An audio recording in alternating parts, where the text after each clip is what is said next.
Hello,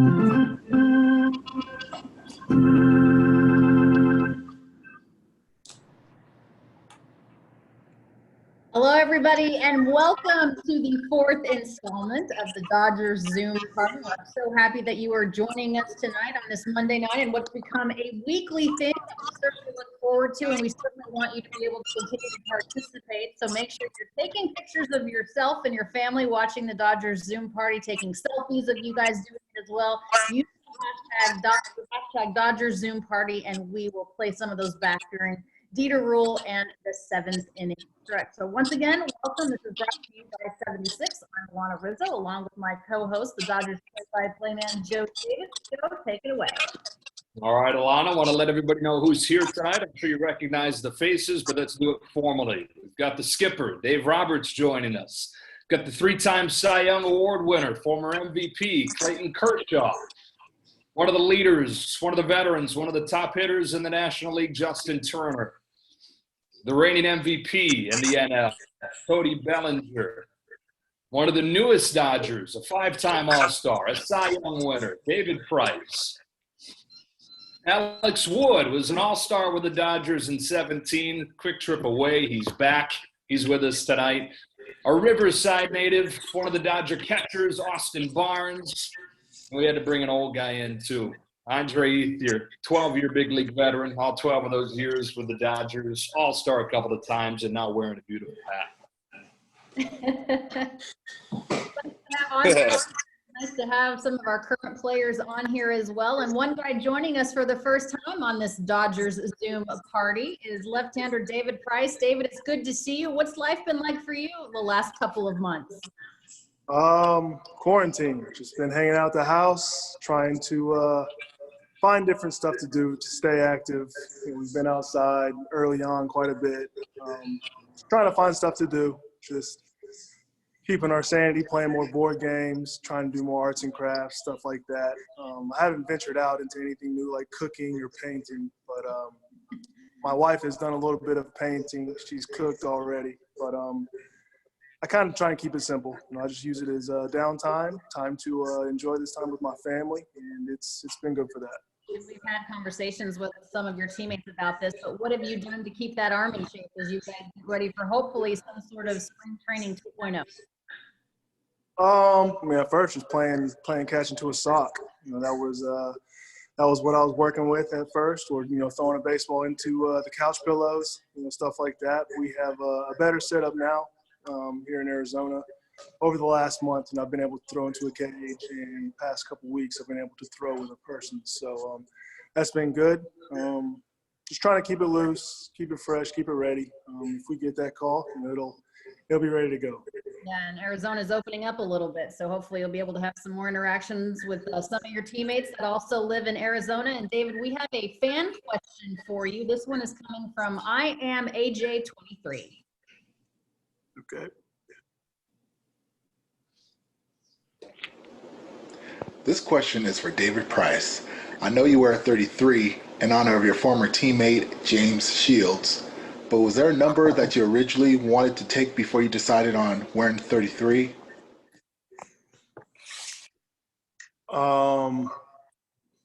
Yes, there is. I chose 18 just because one of my favorite numbers is 8. It was close to 10, the number that I was already wearing. I told Alex, our head clubby guy, and for the Dodgers, that I was going to wear 18, and I started thinking about it a little bit. My wife asked me if there was any significance to that number, and I was like, no, I just picked it. Looks kind of like 10. It's a smaller number that I like. Then I got to thinking about it, and I was like, I don't want my teammates or Dodger fans to be thinking that I'm talking about 2018 with this number, so I want to switch to something else. And I switched to 33 because it had meaning to me. And I picked that because of Shields. But I guess at first I did pick 18, and I thought better of it. We figured tonight, guys, instead of just firing off questions individually, we'd throw out a few topics and kind of go guy by guy and get answers. So the first one we're going to do, I'm going to start with you, JT. Whether it was when you came up and you met a player that you had idolized, or you faced a player that you had idolized, or some of the celebrities that come through Dodger Stadium that you get to meet. Starstruck moments. Who's done that too? Who have you been starstruck by? That's easy. Kobe. Okay. Only got to meet him once. He came in the clubhouse before the World Series in 18 and couldn't find words. So that was an awe moment for me. Kirsch, how about you? Other than Dre, when I got to meet Dre for the first time, it was probably maybe Corey and Topanga from Boy Meets World. That was a big night. That was my childhood right there. Corey and Topanga. I don't even know their real names, but that was huge for me. Yeah, and then Justin Timberlake. That was kind of my guy. I was like one of my favorite celebrity crushes, kind of. So that was it. Belly, how about you? Unmute yourself. Passed away. Hit the mute. It said the host muted me. It's not my fault. I would say the same with JT and Kobe Bryant. I was speechless as well. Okay. And then I would say the coolest person that I've seen like sit next to the on deck circle will be Jennifer Lopez. So I'd say those two. Barnesy, how about starstruck for you? Yeah, when Kobe came down in that World Series before the game, he came down pretty late, but it was a pretty cool moment. He kind of just like dabbed you up and said, "Let's get it." And I was like, "All right." Woody, you're muted too, Alex. Alex, muted. There you go. All right, there we go. Obviously, the guys have said Kobe. Yeah, that was obviously a huge one for me too. But during the World Series in 2017, getting to meet George Bush and George Bush Sr., I mean, that was the first time I ever met a president. It was a pretty cool moment. So that was up there for me too, for sure. David, any starstruck moments for you? Yeah, in 2008, I got to meet Obama before he was president, and I thought that was pretty special. I didn't know what to say to him, and that was definitely a moment I'll never forget. Very cool. Keeping the group theme going as far as questions are concerned. And Clayton, I'm going to start with you. When baseball eventually returns, and we're certainly hoping that it's sooner rather than later, there's going to be some changes that we're going to have to go through. So what do you think is going to be harder? Giving up the high fives and the fist pumps, or giving up kind of spitting out those sunflower seeds and the gum that you guys chomp on in the dugout? Yeah, I don't know if either of that's going to be possible. So I don't know. I mean, I guess it's doable. I just don't, I don't want to get into all that, but I hope baseball comes back, Alana. I really do. I just hope they can figure out a way where we can still at least maybe elbow dab or something, I need some encouragement from the guys. Everybody knows I like to give a firm fist bump, so I need something. I think I could maybe do away with spitting, but I think most guys would say they couldn't do that either. So we're going to need to figure it out, though. Yeah, Sam, do you agree with that? I mean, you're so used to having so many different rituals and routines and creatures to happen. How difficult is it going to be for you to make some of those changes that obviously could probably be protocol when you guys resume play? Yeah, I think it's gonna be weird. Like, you dab everybody before the game. Everybody has their handshakes and all that. But yeah, spitting would be pretty hard not to spit too on a baseball field. That'd be a strange one for sure. Alex, what about you? I mean, is everyone going to have their own rosin bag? I mean, is it going to be hard for you to kind of get out of your normal routine? Well, they made that announcement about pine tar in spring training. I heard they might put some stick on a little rosin bag and throw it behind the bag and have your individual rosin bag with pine tar. I don't know if that'll happen, but yeah, it'll be interesting to see what we end up deciding once all this gets figured out.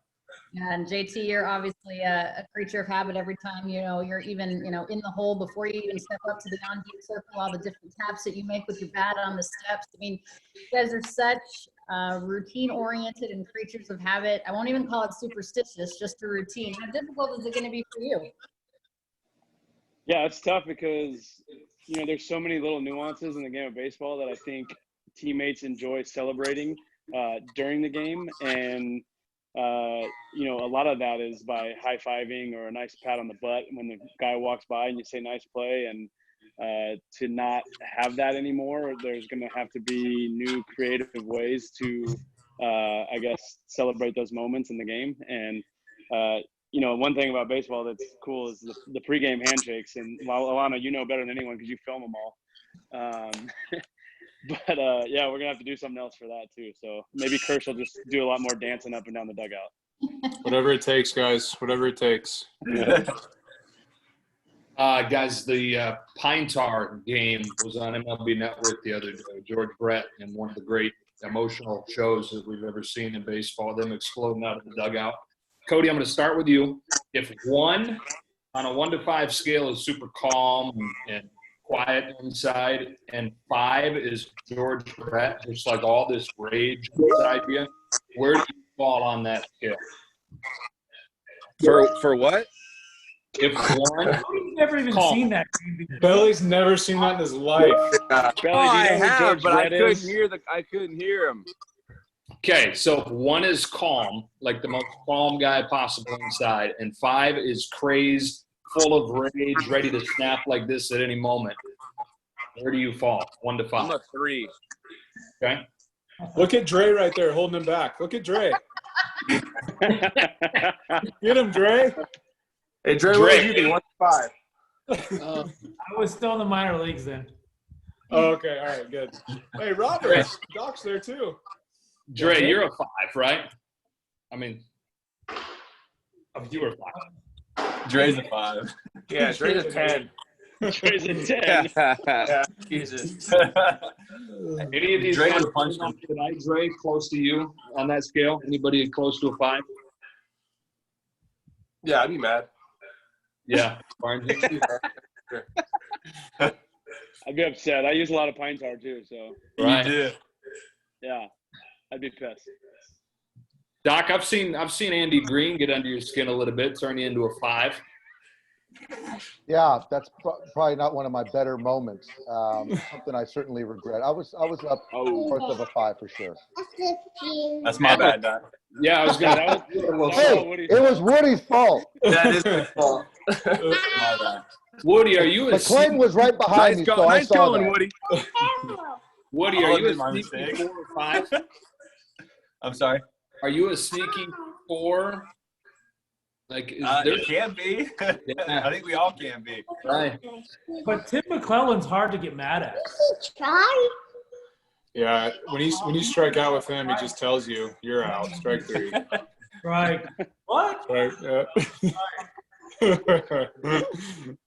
All right, if you have these guys, these active players that you were teammates with, who would you put up close to you on a scale of 1 to 5 of the active guys? Barnes. What's that mean? 1 through 5 or what? I was asking Ray of the Dodgers who he would put up against himself as far as a 5, the guys that he played with. Barnes. What's your answer, Dre? No. Who would be the most like that? Yeah, who Yeah. would be close to you as far as the 5 of these current guys? Oh yeah, 100% Barnes. Easy little guy. Surfing the bed. Doc, have you ever, sometimes you guys do stuff on the baseball field that perhaps you get home and either your wife or somebody says, I can't believe you just did that on the field. Is there anything other than the Andy Green situation that you kind of got home and Trisha was like, what are you doing? I think certainly the Andy Green thing was at the top of the list. She was at book club, and I guess, I get tossed and her phone is blowing up. Her book club friends are going, what's going on? She's like, Dave got kicked out. He got into a fight. My daughter calls me and is very disappointed in me at that point in time. Outside of that, I've dropped way too many F-bombs. I just don't get the delay for me, unfortunately. But there's a lot of things I'm certain my actions aren't appropriate. Who has dropped more F-bombs than, I'll just say last season, you, Rich Hill, or Walker Buehler? Not even close. Rich Hill. I got Rich Hill. I got Rich, Walker, then Austin, then me. No contest. No contest. Hey, Richie's number 1 though. Chill. He did at the stadium too. Yeah. He got arrested. Yeah, don't mess with the Hills. Man, I texted him after that, and I said, "You have so much street cred now, Coach Hill." After Well, when you're trying to bring this into a Patriots game, that doesn't fly. I can't do that, Coach Hill. It's the curse of the Patriots. Well, I can't tell you what I asked him. No, I can't. Yeah, all right. We checked in with David with him in the quarantine, but this is the first trip on a Zoom call here for both Alex and Austin. Alex, what's the quarantine been like for you? How are you filling up your time? A lot of walks with my wife and our dog early on. Just figuring out a way to work out and throw. We made the move over to LA 2 weekends ago and getting settled in here, trying to get locked in our place. But been outdoors probably more than I ever have with my wife, so it's been fun from that aspect. Awesome. How about for you, Austin? Yeah, I mean it's been good. A lot of Netflix. I got back into video games. I feel like I'm in 21 in college again. But it's no, we've been working out, me and my wife. Hey, word on the street is your video game playing is well below average. I mean, No, I heard that. These are your teammates. I second that statement. Yeah. No, hey, Gavin's really good. Jock's not. Gavin's really good. Facts. Gavin's good. Gavin's nice, but Jock can't say anything. What are you playing? Call of Duty. He's the worst. I think Barnes is better than Jock. Yeah. Good question. Cody, Hey, I'm nice now, Hey, Belly. that just made Barnes' day. It's the truth. I knew that already. Didn't make my day. Austin, where does Cody fall in these video gaming? Cody's good. Cody's right below Lexi. Okay. All right. We've got a fan question for Austin. Cue it up, guys. Ooh. Look at this little guy. My name is Elliot Wilson from Louisville, Kentucky, and I have a question for Austin Barnes. How did you learn to catch a 100-mile-an-hour fastball? Yeah, you get lucky. No, it's just reactions, really. Kind of try to stop it. No, there's some hard throwers on our team, and it's some got different stuff. Joe Kelly and Gratterall is pretty nasty. But, yeah, you just kind of stick your glove up. Hopefully it goes in there. No, he's not even doing himself justice because Austin Elliott is one of the best, if not the best, receiver in all of baseball. So when guys are throwing 100 miles an hour and the ball's moving, he makes it look very easy. And we actually call Austin the magician. So don't listen to him. He's one of the best in all of baseball. Ask him how to hit it. Thanks. Thanks for your question, though. Austin really wanted to say it's God-given. That's how he wanted to answer that. It's like my Call of Duty skills. Yeah. Hey, we got another late submission here. Another one for Barnesy. This one coming in from Arizona. God, he's popular. Oh. Barnes is it. Where's the Look at Riverside the people? Look at Hey, Jay Austin Ray. Barnes. Why did the Arizona State head coach move you from second base to catcher?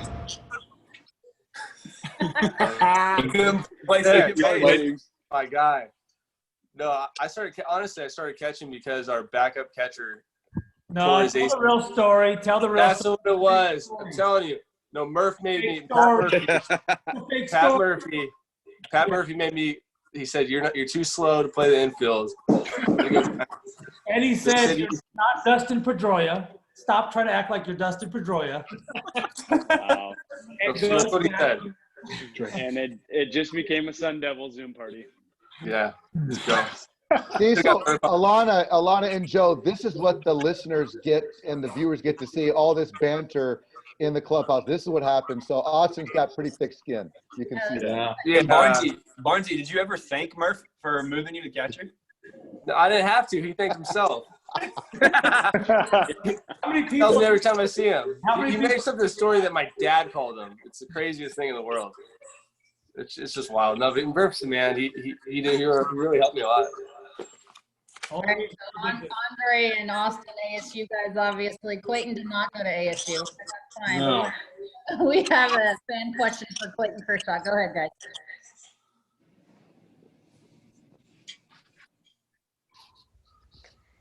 Hi, Clayton Kershaw. My name's Henry, and I have a question for you. What age did you first start throwing a curveball, and can you please show me your grip? Thank you. Man, that was For a sure have sick a ball. bobblehead collection.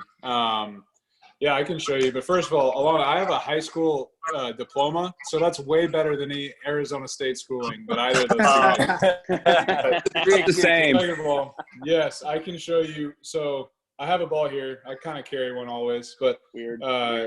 so I put left-handed. I put my middle finger on this seam right here, and then I put my thumb on that seam right there, and then Honeycutt Richard, our old pitching coach, always talks about getting that knuckle as far beneath the ball as you can. So as you get bigger hands, you can start doing that. But then really, it's just like you shake somebody's hand right at the end. Just shake somebody's hand. And that's how you throw a curveball. I mean, kind of. I mean, Woody and DP, they all do it differently, but that's kind of how I throw mine. Kirsch, when did you actually start throwing that curve? How old were you when you kind of started? Probably like 11 or 12 would be my guess. Yeah, somewhere in there. And David, what about you? When did you start throwing that curve? I would say 12, around 11 and 12 years old. Yeah. Woody, about the same age? Yeah, probably somewhere around there. I mean, it really probably didn't do anything. I tried to throw like a football probably, but I didn't get a breaking ball until I was like probably 20 years old. So. Yeah, he never threw a curveball, Alana. He throws a breaking ball, okay? Oh, It's a breaking ball. Hey, I don't confirm the labels, all right? I was wondering if there was a too early of an age to start with the breaking ball stuff. Like when do you switch from fastballs to all that other jazz? Is it too early at a certain point? Did you? If it's too early, is that what she asked? Yeah. Yeah. There's definitely an age that's too soon, but you know, it's a tough thing to. I don't know the answer to that. Every kid is different based on how they grow, and I'm not going to tell a parent when or when not to. But I'd like Charlie to be able, my oldest son, to be able to learn how to throw the other stuff first, and really make sure that he can command his fastball before he starts doing other stuff.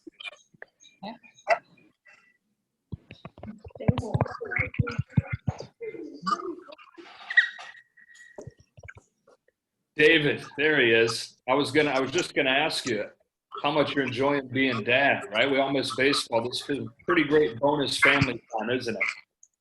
Yeah. I mean, we usually don't get to see the little milestones in person, whether it's crawling or taking those first steps. We usually see that stuff through the phone or on FaceTime, and to have that opportunity to get to share some of these moments with the family is, you can't put a price on that. It's really cool. I know that you guys are probably have all watched The Last Dance. If you haven't by now, I'm sure you'll get caught up with it. But Alex, I'm going to start with you. If you could have the career of any other athlete, who would you choose? The career of any other athlete. Oh my God. Oh, that's deep. That's tough. I'm probably. I'll say Tiger Woods. Yeah.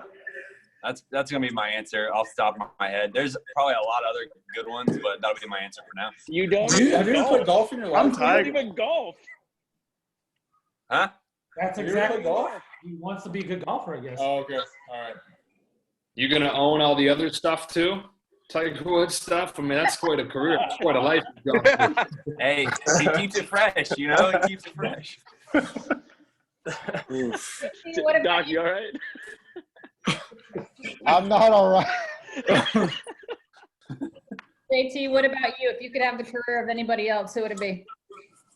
Man, I want to be like Mike. Not Jordan. I want to be Mike Trout. I want to hit a baseball that far. A good call. I see we got another friend that's joined. Jo Koy. Joe, you are muted right now. Unmute yourself first. Unmute. There you are. There you go. Gotcha. Joe, am I in? You're in. How you doing? I'm happy now. Yeah. How are you guys? Good. Doing good. Great, Joe. Look at the hat, you guys. This is cherished. I got to bring my dad, longtime Dodger fan, to the World Series, and it's just fun that he's actually witnessing this right now with you guys. So I love you guys. You are you grew up or you were born in the Northwest, but moved to LA, and you are a longtime Dodger fan, right? The Mariners first, and then I moved to LA, became a Dodgers fan. My stepdad, 100% Dodgers fan from the beginning, man. Yeah. Taking him to the World Series was the best day ever. Tell me about something. You have some memory with the Gibson home run, right? Did somebody call that? Tell me that story. That was my bet. I bet him, and then called him out on it, and fucking hit the ball out the park. It was just unbelievable, and I didn't pay him back until 20 years later. But every year he always called for his money. So somebody actually predicted Gibson was going to hit the home run. No, he just goes, Bubba, it's going out of the park. They're winning, goddammit, Bubba. They're going to win. And unbelievable, he knocked it out of the park. I couldn't believe it. So. Wow. Hey, I want you to have a chance to ask some of the current guys some questions yourself. But first, I want to put you on the spot to tell us a little bit about your Netflix special. Yeah, we got another one. This is going to be my third one. And we shot this one in the Philippines, man. So it was pretty cool to actually bring Netflix to the Philippines and just show people that just comedy is comedy. It doesn't matter, what language you speak. As long as you're funny, people are going to laugh. And it was just fun to actually see people in the Philippines. We didn't change anything. We just, as if I was shooting it in LA, man. They were getting it and laughing, and it was a fun time, man. Excellent. What do you want to ask? June 12th. June 12th? Yeah. Okay. What do you want to ask the guys? Any questions you want to fire off? Man, I just what are we gonna do with this season, man? I can't wait for baseball to start. I want to get back in the park. And how do you guys feel about adjusting with no fans in the park? And I know you guys heard this 1,000 times, but I mean, baseball is baseball, and I can watch it on TV. How are you guys going to react to that? Why don't you take that one, JT? Yeah, I think we're just as antsy as you are about getting back in and getting started again. And it's going to be weird playing with no fans, especially in Dodger Stadium, because our fans bring it better than any other fans in baseball. And there's no place to play like Dodger Stadium. When you have 50,000 plus. Going nuts and screaming, that's the energy we feed off of and we live for. So it's going to be adjustment for sure. We're going to have to find ways to motivate ourselves and find ways to create adrenaline without the fans. Yes, man, for sure. Nothing more exciting than you walking up and then just feeling the energy of the crowd, and then that motivates you to just step it up. But for us, it's like, how do we get that energy? Where does it come from? How do we pull from it? And it's such a hard adjustment. Yeah, definitely. There's gonna be some crazy house parties watching Dodgers when they start again, though. Joe, we'd like you to hang out with us a little more. We're going to fire some questions around the group again. Justin, you said you want to be like Mike, and then you said Trout. But back to MJ, that Mike. We watched The Last Dance, a lot of it. That just concluded. Any debate in anybody's mind, Jordan versus LeBron, greatest of all time? Are there any LeBron guys, or is it no question? No question. Jordan. Yeah. Jordan. It's not even a conversation. It's Michael Jordan. But what's the point? I mean, what's the point in proving the unprovable, Joe? I mean, you can't prove it. You just talk about it. And I think that's what's so funny about this is everybody just talks like it's like the most important thing in the world, but you can't prove it. It's two different players at two different times. I think it's impossible to prove. I used to believe you were better than Sandy Koufax, Kirsch. I take it back. You don't know. It's not worth it. I don't know. I think just watching the documentary, you actually see just how far behind the scenes that there is a comparison that we can, judge the two. It's a completely different game. I feel like what Michael went through won't happen again. We won't see that. Isn't it part of what makes sports great too, though? Like debates like that you can take a stance one side or another, and the passion that comes with it. Yeah, if you don't want to win an argument, sure. But if you just want to talk, go for it. That's what I do. I get paid to talk. Well, okay, yeah. Maybe I won't follow in your footsteps. Yeah. Anybody? Okay, so Clayton, you don't have to answer this. 6 NBA rings for Jordan, 6 Super Bowls for Tom Brady. Who are you taking on that one? I think Jordan. Any reason? Jordan, yeah. I felt like it was his individual effort crazy in those games. Yeah. That last Jazz game when he stole the ball and made the shot, that's crazy. I haven't watched the episode in Ted, Margie. Thanks. Hey, it's already happened, man. It's already happened. Oh, that's so funny. Hey, Justin, Michael stole the ball. Yeah. Okay, I was watching Kobe. It happened a long time ago.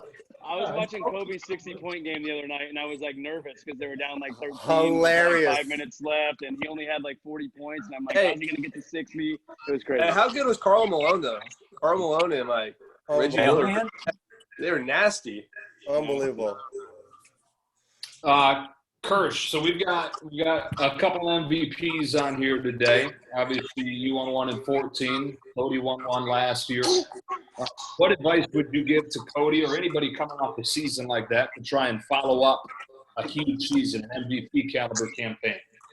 Man, Bopper doesn't need any advice. He's gonna keep doing his thing, and you know, everybody says don't try to do what you did last year. Just try to, you know, focus on the next game. But at the end of the day, everybody has expectations they put on themselves, and you know, Belly expects more out of him than we all do out of him, and that's ultimately what you want, is to have him have high expectations for himself. So we all expect big things out of Bopper, and I'm sure he expects even better because that's who he is.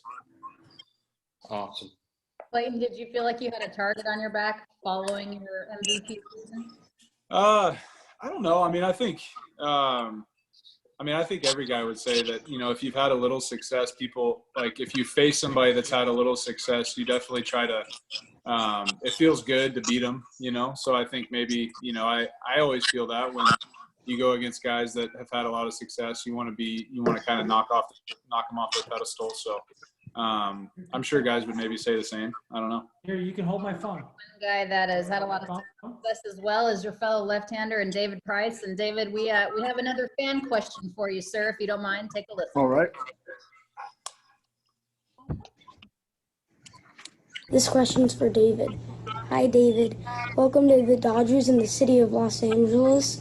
And how does it feel to switch divisions for the first time in your career, and you're going to have to hit more? Not anymore. I heard, how does it feel to switch divisions for the first time in my career? And you got to hit more. Well, I'm looking forward to that. Well, yeah, not if we have the universal DH. Quick, girl.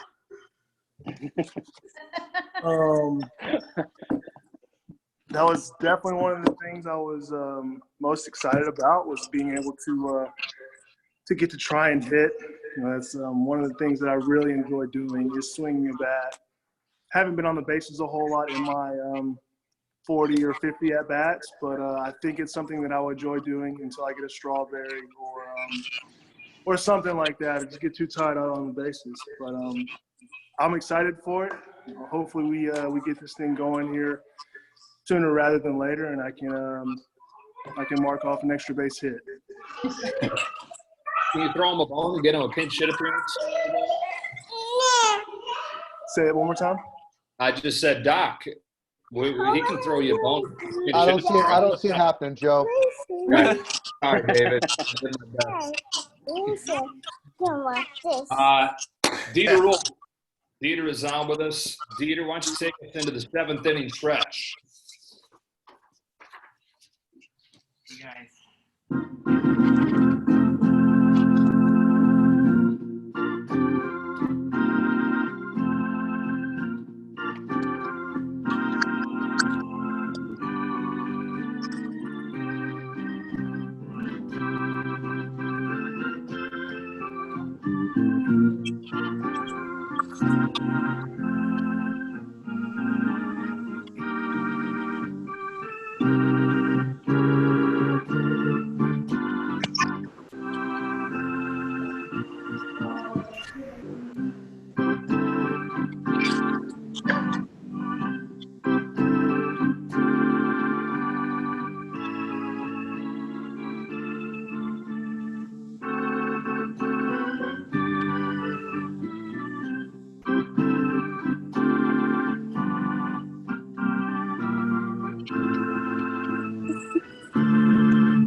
Anybody else catch that? A lot of random lawn photos in there. So good. A couple of those left their way in there, didn't they? Yeah, looks like I think I know who put together the slideshow, Alana. I got another fan question for Cody. Roll it. Bopper. Wake up, Cody. Hey, better hurry before my phone dies. Roll that fan question for Cody, guys. Only one. There's only one. Hi, my name is Shui, and I play for Dodgers RBI. I'm 12 years old, and my question's for Cody. Cody, do you ever get anxiety when you're at bat? If so, can you give me some tips? Do I ever get excited? Was that the question? Anxiety, Cody. Oh. Anxious, nervous. I get anxiety before my first at bat every single game, and then usually, once you step in the box, it all goes away. But I would say, like, when you're on the on-deck circle, you usually get that, like, excitement, anxiety feeling. Means you still care, Cody. Means you still care. That's right. All right. That's right. This is a fan question for everybody. We'll go ahead and play the fan question, then JT will start with you. Uh-oh. Hey Dodgers, it's Elise and Emily in California, and we just wanted to let you know that we just got 2 puppies. We named them Cody and Taylor after Cody Bellinger and Chris Taylor, and our question for you is if you can name a puppy after any baseball player, who would you name it after? Someone that's inspired you or just you love their name. Who would you want your little furry friend named after? Bye. Bye. Justin, you have a Moonshine Minpin, but if you had to name your pup after a baseball player, someone that inspired you, who would it be? We did, didn't it? Wally Moon? No? Moonshine? Yeah, right? Is that where it came from? No, but it works. And it's a good thing they named them Cody and Taylor since they are roommates and the dogs are living together. It makes a lot of sense. Cute ass dog too. Cody, what about you? You have Bella at home, right? What would you name a dog if there was a player? I don't know if I would name a dog after a player. I want to name my dog Iris after the Goo Goo Dolls. Boy, the belly. All right. That's the point of the game, Belly. David, if you had another name for a pup, what would it be? I like Yogi. I think that's a good dog name. It's a good answer. And Woody, you have Paxton Cavapoo. If you had another dog, what would it be? I would name him Barney after Austin Barnes because he's my dog. That's my guy, Woody. That's my guy, Woody. We had the perfect host for this question here, Alana. First, you guys don't have pups, but if the kiddos, let's say Callie Ann wanted a pup, Charlie and Cooper really don't care. Callie Ann wants one. What are you naming it? She's probably going to name it like Polly Pocket or something. But if I get to pick dog player name, I don't know, maybe Mo, like Mariano, like Rivera. Mo's a good one, I think. Would be a good pup. I was just looking at some of the signed balls I have. Mo's probably a good one. I think, Riz, I think our bench coach, Bob Guerin, has the best dog name of all. He absolutely does. His name's Bob Guerin. His dog's Hank, so his dog is Hank Guerin. Hank Guerin. How great is that? Hey, Rich Hill, the name of their dog is XYZ. That's pretty good. Elon Musk. Next level. Barnsley's is pretty good. Bella Cool J. Yeah, she's the truth. Yeah. So, Dre, do you guys have dogs? I do not have a dog. No.